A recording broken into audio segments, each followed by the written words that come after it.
네, 고영갑 김성애입니다. 이준석 의원님 사전투표 말씀해 주셔서 저도 잠깐 이야기를 좀 하고 가려고 하는데요.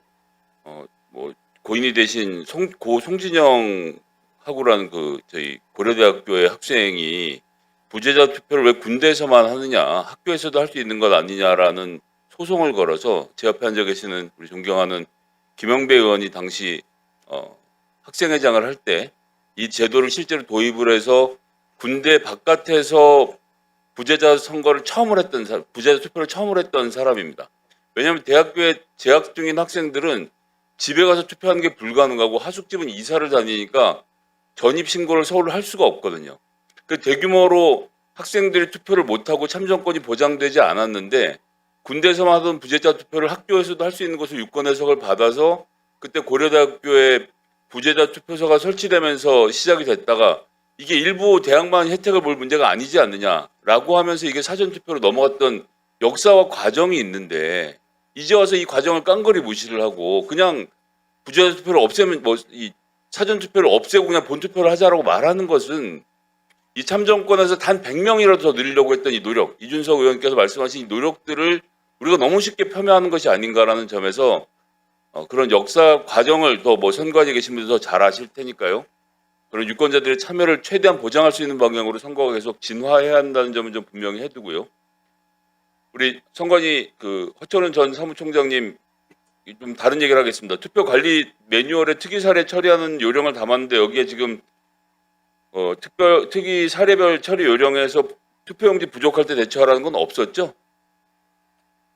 예, 투표용지 부족 그 부분에 대해서는 없었습니다. 예. 그런데 보니까 22년 지방선거 때 2곳, 24년 총선 때 1곳, 대선 때는 무려 42곳에서 투표용지 부족으로 인한 추가 송부 사례가 있었습니다.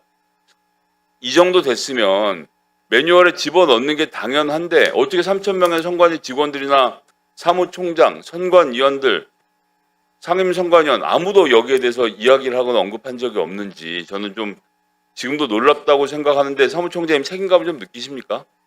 의원님 말씀처럼 투표용지 부족 사례가 발생했고요. 근데 그 부분이 중앙에 사건 사고로 보고가 됐어야 되는데 그러면 거기에 대한 매뉴얼을 만들었을 거라고 생각이 됩니다. 근데 중앙에 안타깝게도 보고가 되지 않아서. 예, 그러니까 그게 안타까운 게 아니고요.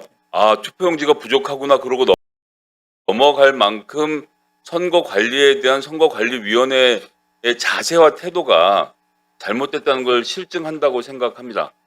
자, 투표관리 매뉴얼 37페이지에 보면 선관위는 투표 진행 중 사건 사고 처리 방법에 뭐라고 나와 있냐면 각종 사건 사고는 본 매뉴얼을 참고하여 처리하되 투표관리관이 처리하지 못할 경우 즉시 구시군위원회에 보고하고 그 지시에 따라서 처리하라고 명시가 되어 있습니다. 맞죠? 예. 그러면 이렇게 했는지를 좀 보면요. 선관위가 제출한 송파지역 투표관리관 선관위 직원 단체 대화방을 했습니다. 15시 40분에 자치행정과에서 투표용지가 부족한 동은 투표 진행을 천천히 진행해 주세요.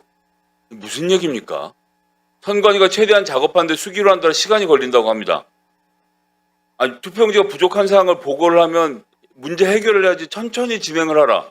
이게 말이 되는 얘기입니까?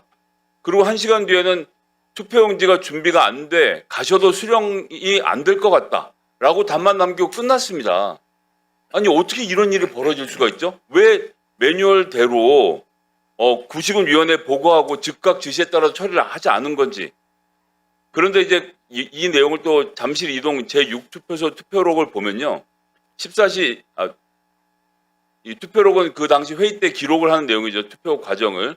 14시 53분에 추가 배부 요청 선관위 모니터 중이라고 회신 15시 10분 199매 남았음을 고지하였으나 같은 답변을 받음 15시 35분 15시 40분에 투표관리관이 선관위로 전화했으나 연락 불가 15시 52분 투표용지가 다 소진된 후에 지침을 달라고 요청했으나 답변받지 못했고 다시 전화 준다고 했으나 연락이 없음. 이게 뭔지 아십니까? 타조예요. 타조. 위기가 찾아오면요. 구멍 속에다 머리를 박고 깜깜해지니까 이제 안전해졌다 생각하는 모습을 그대로 보여주는 겁니다. 어떻게 이렇게 요구를 하고 요청을 하는데도 선관위가 그냥 답변을 안 하고 뭉개는 건지. 여기에 대해서 철저한 선관위의 반성과 새로운 이 위기 대응 매뉴얼 이런 것들이 필요해 보이시는데 사무총장님 이게 재설계를 통해서 국민들 신뢰를 다시 회복하실 수 있겠습니까? 답변 의원님, 주시죠. 의원님 말씀 명심하겠습니다. 어떻게 해결하겠다는 매뉴얼을 좀 만들어서 의원실을 보고 좀 해주십시오. 예, 알겠습니다. 수고하셨습니다. 전용기 의원.